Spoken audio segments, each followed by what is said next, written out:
Hello wise, இன்னைக்கு வீடியோல நிச்சே அப்படின்ற ஒரு சைக்காலஜிஸ்ட் ஒரு 18 டார்க் ட்ரூத் அபவுட் பீப்புள் அப்படின்னு கொடுத்துருக்கிறாரு. அதை பத்தி டீட்டெயிலாக பேச போறோம். நீங்க காம்ப்ளெக்ஸ் இங்கிலீஷ்லாம் புரிஞ்சுப்பீங்க அப்படின்னா இந்த வீடியோ எல்லாமே இங்கிலீஷ்ல அவைலபிளா இருக்கு. நீங்க அங்க போய் பார்த்துக்கலாம். இதுல நான் வந்து தமிழ்ல தான் சொல்லி தரப்போறேன். நீட்டா மூவி எக்ஸாம்பிள்ஸ்லாம் வச்சு சொல்லி தரப்போறேன்.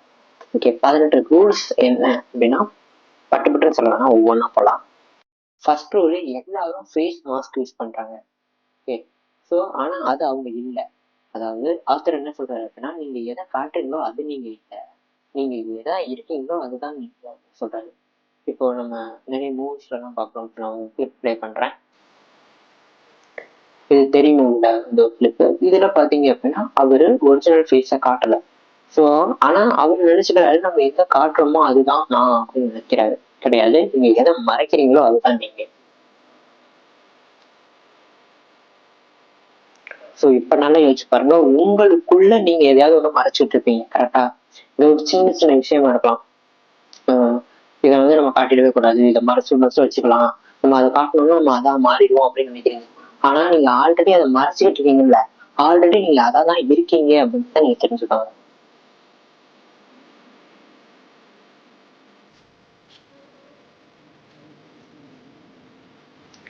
அடுத்ததா second rule. Second rule, hatred அப்படிங்கிறது உள்ள இருந்து வர்றது, அது கரண்ட் இன்சிடென்ட்டுக்கு வர்றதில்லை. இப்போ நான் வந்து ப்ளே பண்றேன்.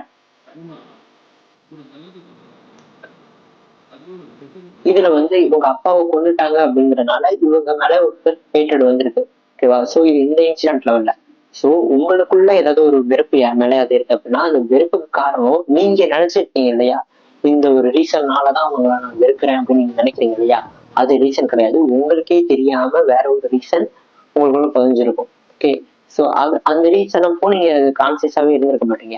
அந்த ரீசன் தான் உங்களுக்கு இருக்க வச்சுட்டு இருக்கு அப்படிங்கிறத தெரிஞ்சுப்பாங்க. நல்லா அனலைஸ் பண்ணீங்க அப்படின்னா உங்களுக்கு புரியும். தேர்ட் ரூல் என்ன அப்படின்னா, நம்மளோட மௌனம் தான் அதிகமா பேசுது when compared to our words.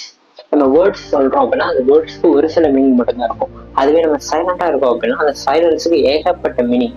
நம்ம எதை வச்சு மேட்ச் பண்ணி பார்த்தாலும் எல்லாத்துக்கூடையும் பொருந்தும் சைலன்ஸ். ஆனா வேர்ட்ஸ் அப்படிங்கிறது கொஞ்சம் டிஃபைன் ஆயிடுச்சு இல்லையா. ஸோ இந்த வேர்டு இருக்கு அப்படின்னா அது வந்து ஒரு சில இது கூட தான் பொருந்தும். ஸோ பீப்புளும் அப்படிதான். இப்போ சப்போஸ் நீங்க சைலண்டா இருக்கீங்க அப்படின்னா உங்க சைலன்ஸை எல்லாத்துக்கூடயுமே மேட்ச் பண்ணுவாங்க. தப்பா எடுத்துக்கிறவங்க தப்பா எடுத்துப்பாங்க, சரியா எடுத்துக்கிறவங்க சரியா எடுத்துப்பாங்க, டிஃப்ரெண்டா கலந்து மிக்ஸ் பண்ணி வேற ஒரு ஆங்கிள் எடுத்துக்கிறவங்க அதே ஆங்கிள் எடுத்துப்பாங்க. ஸோ யார் யார் எப்படி எப்படிலாம் எடுத்துக்கணுமோ அப்படி எப்படி எடுத்துப்பாங்க நீங்க சைலண்டா இருக்கும்போது. அதுவே நீங்க பேசிட்டீங்க அப்படின்னா நீங்க ஒரு சில எமோஷன்ஸ் அதுலயும் நீங்க என்ன நினைக்கிறீங்களோ அதுலயும் எடுக்க மாட்டாங்க. ஸோ அவங்களுக்கு தெரிஞ்சதை வச்சு ஏதோ ஒரு ஆங்கிள் எடுத்துப்பாங்க.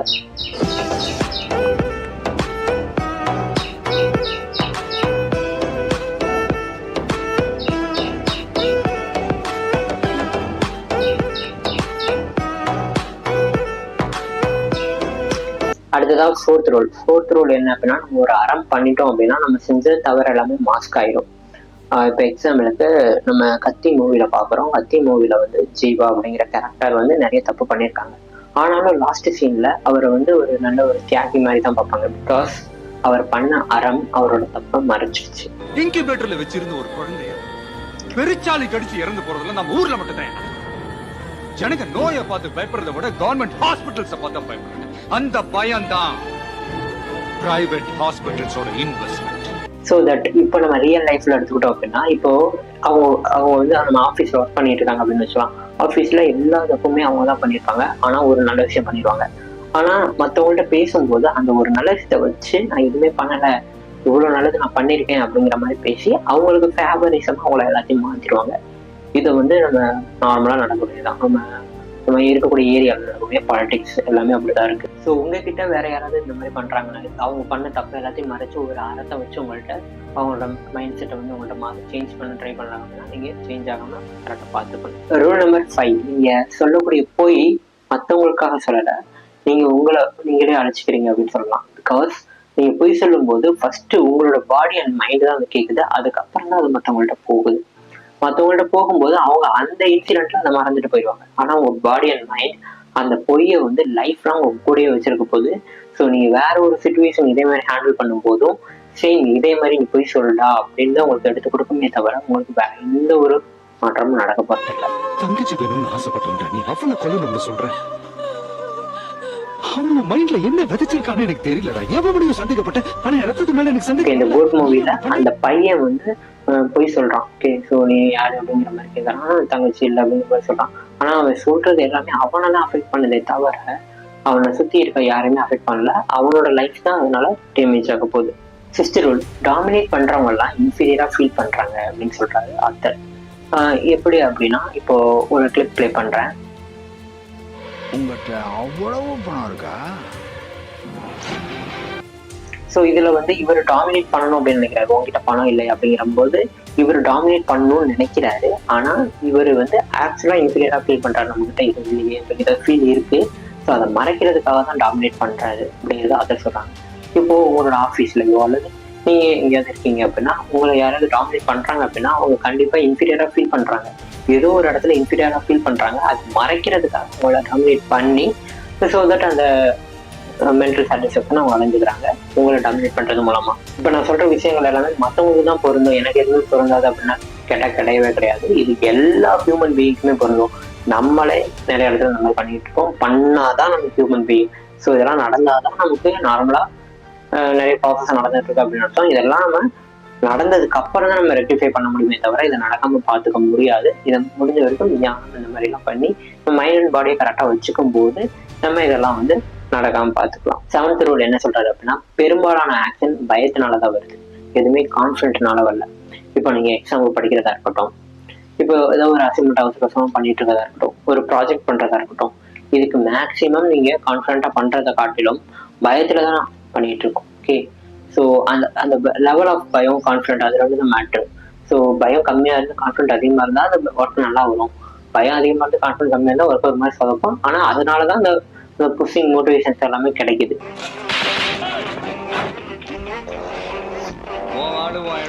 நீ நினைச்சா என்ன வேணாலும் பண்ணலாம், எனக்கு பயம் இல்லை. அதுக்கு தான் சாம்பிள். அடுத்ததா ரூல் 8. ரூல் 8 என்ன சொல்லுதுன்னா, யாராவது கிரிட்டிசைஸ் பண்றாங்க அப்படின்னா அவங்களுக்குள்ள இருக்கக்கூடிய ப்ரொஜெக்ஷன் தான் அது. அவங்களுக்குள்ள என்னெல்லாம் இருக்கோ அதை ப்ரொஜெக்ட் பண்றாங்க வெளியே கிரிட்டிசைசன் மூலமா.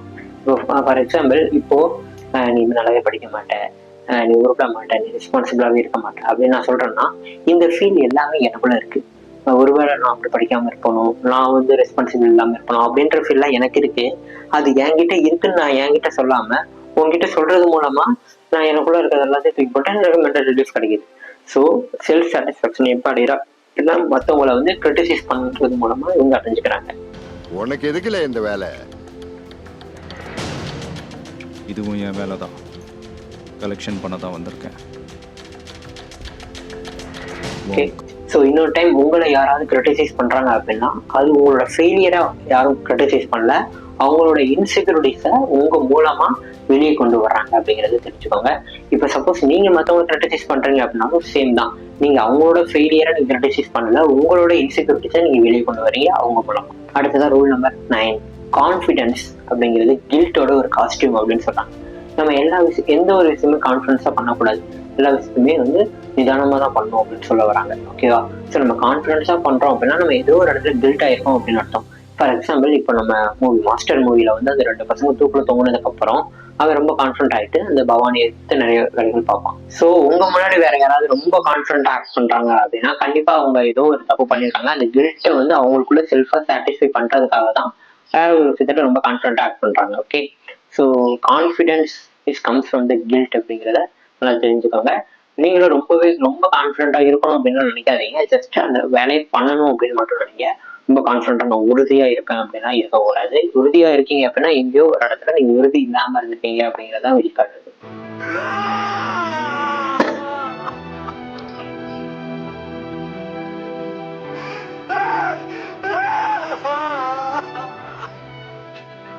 அடுத்ததா ரூல் நம்பர் 10. எனர்ஜி ட்ரெயின் பண்றவங்க கண்டிப்பா அவங்க ரொம்ப இன்செக்யூரா ஃபீல் பண்றாங்க, பயமா இருக்கிற மாதிரி ஃபீல் பண்றாங்க அப்படின்னு அர்த்தம். ஃபார் எக்ஸாம்பிள், இப்போ நீ வந்து நான் உங்களை வந்து எனக்கு பிடிச்சிருக்கு அப்படின்னு வச்சுக்கலாம். இப்போ நீங்க வந்து என்னை விட்டு போற மாதிரி தெரியுது. So I feel the insecurity, என்னை விட்டு நீங்க போயிடுவீங்க அப்படின்னு தோணுது அப்படின்னா நான் வந்து உங்களோட எனர்ஜி ட்ரெயின் பண்ணுவேன். விச் மீன்ஸ் உங்களை சும்மா டிஸ்டர்ப் பண்ணிக்கிட்டே இருப்பேன், ஏதாவது ஒன்று பண்ணிக்கிட்டே இருப்பேன். ஸோ யார் எனர்ஜியை ட்ரெயின் பண்றாங்களோ அவங்க வந்து பயப்படுறாங்க அப்படின்னு அர்த்தம். ஒண்ணு அவங்க விட்டுருவாங்க அப்படின்னு பயப்படுறாங்க, அல்லது அவங்க மூலமா எதுவும் கிடைக்காம போயிடும் அப்படின்னு பயப்படுறாங்க அப்படின்னு அர்த்தம். அதனாலதான் இவங்களோட எனர்ஜியை அவங்க ட்ரெயின் பண்றாங்க. இப்போ மூவிஸ்லாம் பார்த்துக்கிட்டீங்க அப்படின்னா அந்த ஹீரோவோட எனர்ஜியை ட்ரெயின் பண்றது மூலமா வில்லனோட அட்டென்ஷன் அவங்களுக்கு கிடைக்கும். வில்லனை பத்தி அவங்க யோசிச்சுட்டு இருப்பாங்க அப்படின்னு தோணும் இல்லையா? ஸோ இவரோட எனர்ஜி ட்ரெயின் பண்றது மூலமா இவனுக்கு ஏதோ ஒன்று கிடைக்கும். ஸோ அதுக்காக தான் இப்ப நீங்க யாரோ ஒருத்தரோட எனர்ஜி ட்ரெயின் பண்றீங்க அப்படின்னாலும் நீங்க வந்து ஏதோ ஒன்று பயப்படுறீங்க, அதனாலதான் அவரோட எனர்ஜியை நீங்க ட்ரெயின் பண்றீங்க. நீ உயிரோட இருக்கணும். 5 நாள் அவகாசமா கேக்குற, இன்னும் 5 நிமிஷம் இந்த ஊரோட ஹீட் என்னன்னு நீ தெரியும். அடுத்ததான் ரூல் நம்பர் 11. ஒரு மூவி கிளிப் பாருங்க. பிடி டீச்சர் வேலை உனக்கு காலியா போ, அதான் உனக்கு வேணும். பேஸ் டோட்டல் முடிஞ்சு. எங்க பாண்டியம் எங்க? ஐயோ அம்மா சாப்பிடுமா, நீ சாப்பிடு. சாப்பாடுனா முதல்ல ஓடி போகிறீங்களா? இதுல ஏன் இந்த பிகில் விஜய் மற்ற ஸ்டூடெண்ட்ஸ் மற்ற ஃபுட்பால் பிளேயர்ஸ் எல்லாத்தையும் ட்ரெயின் பண்ணி இந்த அளவுக்கு கொண்டு போகணும்? பிகாஸ் இவர் சின்ன வயசுல வாங்க வேண்டிய கப்பை இவர் வாங்கல. ஸோ இவர் மற்றவங்க எல்லாத்தையும் ஏன் கண்ட்ரோல் பண்றாரு அப்படின்னா, இவரு வந்து சின்ன வயசுல ஃபீல் பண்ண அந்த எம்டி ஃபீல், நம்ம லூஸ் ஆன ஃபீல் வந்து மறுபடியும் வரக்கூடாது அப்படின்றதுக்காக இந்த டைம் ஆகுது நம்ம கண்டிப்பா ஜெயிச்சாகணும் அப்படின்றதுக்காக இவர் மற்றவங்கள கண்ட்ரோல் பண்றாங்க. இப்ப சப்போஸ் உங்களை சுத்தி இருக்கக்கூடிய பீப்புள்ஸ் யாராவது உங்களை கண்ட்ரோல் பண்ணாங்க அப்படின்னா கூட அதுக்கு ரீசன் இப்படியா இருக்கலாம். அவங்க ஏதோ ஒரு இடத்துல அந்த விஷயத்த விட்டு போயிருக்கலாம். அதே விஷயம் மறுபடியும் கண்ணு முன்னாடி நடக்கக்கூடாது அப்படின்னு அவங்க ஃபீல் பண்ணலாம். அதுக்காக உங்களை கண்ட்ரோல் பண்ண ட்ரை பண்ணலாம். அடுத்ததான் rule number 12, the rule of change. யார் ஒருத்தன் செல்ஃபா அவேர் ஆகுறானோ அவன் மட்டும்தான் சேஞ்ச் ஆகும். என்னதான் இந்த சுச்சுவேஷன் இப்படி வந்துச்சு, இந்த சுச்சுவேஷன் அப்படி வந்துச்சு, இந்த சுச்சுவேஷன் தான் அவனை சேஞ்ச் பண்ணிச்சா அப்படின்னு கேட்டா கிடையாது. அந்த சுச்சுவேஷன்ல அவன் எந்த அளவுக்கு அவன் மேல அவேர்னஸ் அவனுக்கு வந்துச்சோ அந்த அவேர்னஸ் தான் அவனை சேஞ்ச் பண்ணும். ஃபார் எக்ஸாம்பிள் ஒரு கிளிப்பு.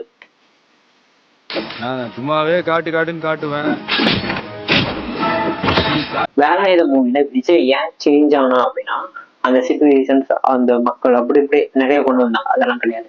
அவர் உட்காந்து அனலைஸ் பண்றாரு. இவ்வளவு தப்பு நடக்குது, நம்ம என்ன பண்ணோம், நம்மளால முடிஞ்சது பண்ண முடியும், நம்ம ஆல்ரெடி வேற 2-3 நமக்கே தெரியாம பண்ணிட்டோம் அப்படின்னா அவேர்னஸ் வரவும் தான் அவர் சேஞ்ச் ஆவாரு. ஸோ கான்சியஸா எப்போ உங்களுக்கு அவேர்னஸ் உங்க மேல வருதோ அப்பதான் சேஞ்ச் ஆகுங்க. எவ்வளவு சிச்சுவேஷன்ஸ் உங்க முன்னாடி வந்துட்டு போனாலும் நீங்க சேஞ்ச் ஆக மாட்டீங்க. அடுத்ததான் ரூல் நம்பர் 13. இதுக்கும் ஒரு கிளிப் பாருங்க. 20 வருஷத்துக்கு முன்னால விவசாயம் பண்ணவன் இன்னைக்கு சிட்டி. இங்க பேசுறவங்க யாருமே லாஜிக்கா பேசல, எல்லாருமே எமோஷனல், தன்னோட வலிகளை தான் ஸ்டார்ட் பண்றாங்க. ஸோ நம்மளோட சொசைட்டிலையும் அப்படிதான். இங்க இருக்கக்கூடிய எல்லாருமே லாஜிக்கா இதான்ப்பா சரி இதான்ப்பா தப்பு அப்படின்னு யாரும் பேச மாட்டாங்க. அவங்களுக்குள்ள இருக்க வலியை வெளியே குற்றா பற்றணும் அப்படிங்கிறத பார்த்து தான் நிறைய பேர் பேசுவாங்க. ஸோ அப்படிதான் பேசவும் செய்வாங்க, அப்படிதான் நம்மளும் பேசுவோம். Rule number 14. உங்களோட வீக்னஸை நீங்க எப்படி ட்ரீட் பண்றீங்களோ அதான் உங்க கேரக்டர்.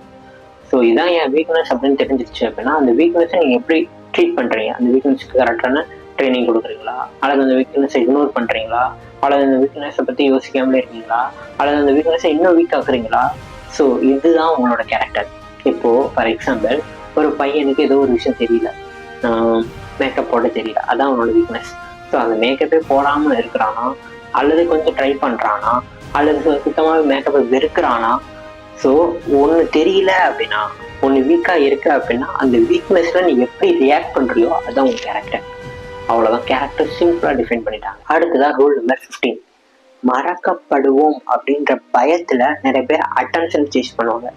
இப்போ அந்த இடத்துல நீங்க இருக்கணும்ன்ற அவசியம் கூட இல்லை, ஓகேவா? ஆனா அந்த இடத்துல நீங்க அட்டென்ஷன் சேஸ் பண்றீங்க அப்படின்னா உங்களை எல்லாரும் மறந்துடுவாங்களோ, உங்களோட ப்ரெசன்ஸை மறந்துடுவாங்களோ அப்படின்ற பயத்துல நிறைய பேர் அட்டென்ஷன் சேஸ் பண்றோம். அதுதான் அதோட ரீசனே. இப்போ நீங்க பாட்டுல இருக்கலாம், அவங்க பாட்டுல இருப்பாங்க, அதுதான் ஃபேக்ட். பட் 2 பேத்துக்கும் ஒரு அட்டென்ஷன் தேடுது அப்படின்னா இவங்க மறக்கக்கூடாது, இவங்க மறக்கக்கூடாது அப்படின்னு நினைக்கிறனாலதான் அந்த ஒரு இன்சிடென்டே நடக்குது அப்படிங்கிறது தெரிஞ்சுப்பேன். இப்போ உங்களை சுத்தி யாராவது அட்டென்ஷன் சீக் பண்றாங்க, அல்லது நீங்க வந்து மற்றவங்க நம்மளை பார்க்கணும், மற்றவங்க நம்மளை மறந்துடக்கூடாது அப்படின்னு நினைச்சீங்க அப்படின்னா ஃபேக்ட், அவங்க மறக்கதான் போறாங்க, நீங்களும் அவங்க மறக்கதான் போறீங்க. ஸோ எதுக்கு தேவையில்லாத கன்சைட்டு, செல்ஃப் அவேர் ஆயிட்டு அதை அப்படியே விட்டுருங்க. 16th rule. யார் மேல பொறாம இருக்கோ அவங்கள நம்ம அட்டாக் பண்ணுவோம் அப்படின்னு சொல்றாங்க, அவங்கள நம்ம எதிரியா வளர்த்திப்போம் அப்படின்னு சொல்றாங்க. இப்போ வந்து நிறைய மூவிஸ்லாம் நம்ம இதா ஆப்வியஸா பார்க்கலாம்.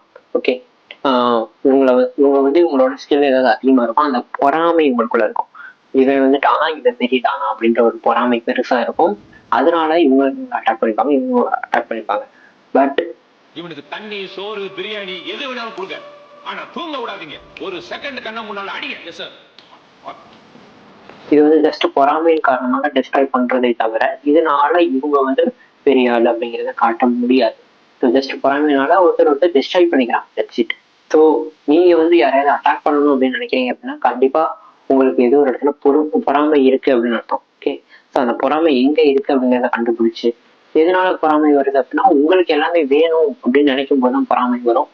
ஸோ அதை வந்து நீங்க தூக்கி போட்டீங்க அப்படின்னா அதுவும் வராது. ஸோ தட் எந்த இடத்துல லேக் ஆகிடுங்களோ அந்த இடத்த பார்த்து கரெக்ட் பண்றீங்க அப்படின்னா அதுவும் சரியாயிடும். ரூல் நம்பர் 17 இதுல பார்த்துட்டீங்கன்னா நம்ம சின்ன வயசுல என்னென்னலாம் அடிபட்டிருக்கோமோ அந்த அடியை நம்ம திரும்ப வாங்கக்கூடாது அப்படின்றதுக்காக தான் நம்ம ஒர்க் பண்றோமே தவிர அந்த ட்ராமானால இம்பாக்ட் ஆகிட்டு நம்ம எந்த ஒர்க்கும் பண்றது இல்லை. ஸோ அந்த பயத்துக்குலாம் பண்ணுவோம். இப்போ சின்ன வயசுல ஏதோ ஒரு ஏரியாவில் ஒரு 5 rupees கொடுத்தோம் அப்படின்னா ஒரு அடி கொடுக்குறாங்க அப்படின்னா மறுபடியும் நம்ம 5 rupees கொடுக்கும்போதெல்லாம் அடி விழுந்துருமோ அப்படின்ற ஒரு பயம் இருக்கும். ஓகே, ஸோ நமக்கு சின்ன வயசுல நடக்கக்கூடிய விஷயங்களுக்கு நம்ம இப்போ அது நடக்கக்கூடாதுன்னு தான் பார்க்கறோமே தவிர அதனால பெருசா இம்பாக்ட் அதனால என்ன வந்துச்சு அப்படின்னு அனலைஸ் பண்ணிட்டு யாரும் காட்டுறதில்ல. அங்க நடந்தது இங்க நடக்கக்கூடாது, அவ்வளவுதான்.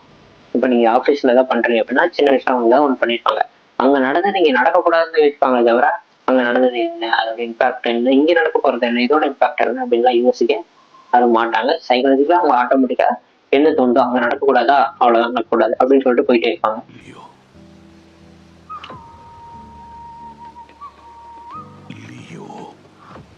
பார்த்திபன், லியோன் யாரும் எனக்கு தெரியாது சார். ரூல் நம்பர் 18 எல்லாமே இங்க சேம் பேட்டர்ன்ல தான் நடந்துட்டு இருக்கு.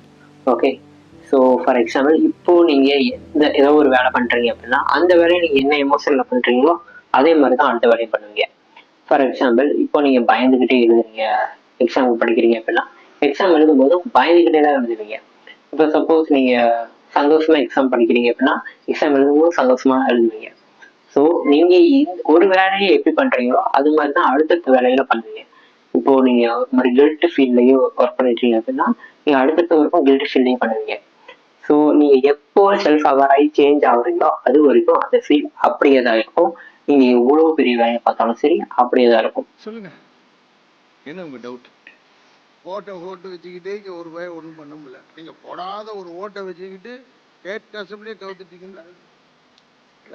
ஓகே, இன்னைக்கு நம்ம வீடியோல நிறைய மூவி கிளிப்ஸ் பார்த்தோம். அந்த மூவி கிளிப்ஸ் மூலமா ஒரு சில rules, psychological rules, dark truth about people அதை பத்தி நிறைய பார்த்தோம். இதை எல்லாத்தையுமே ஒரு ஹியூமன் அப்ளை பண்ணிட்டு அதை அப்படியே கடைபிடிச்சு அப்படியெல்லாம் வாழ முடியாது. ஜஸ்ட் தெரிஞ்சுக்கோங்க, உங்களுக்கு சப்கான்ஷியஸா அது ஸ்டோரா இருக்கட்டும். எப்பயாவது எங்கேயாவது யூஸ் ஆச்சு அப்படின்னா ஓகே, இதுல யூஸ் ஆகல விட்டியா தான் இருக்கு அப்படின்னா ஒன்றும் பிரச்சனை இல்லை.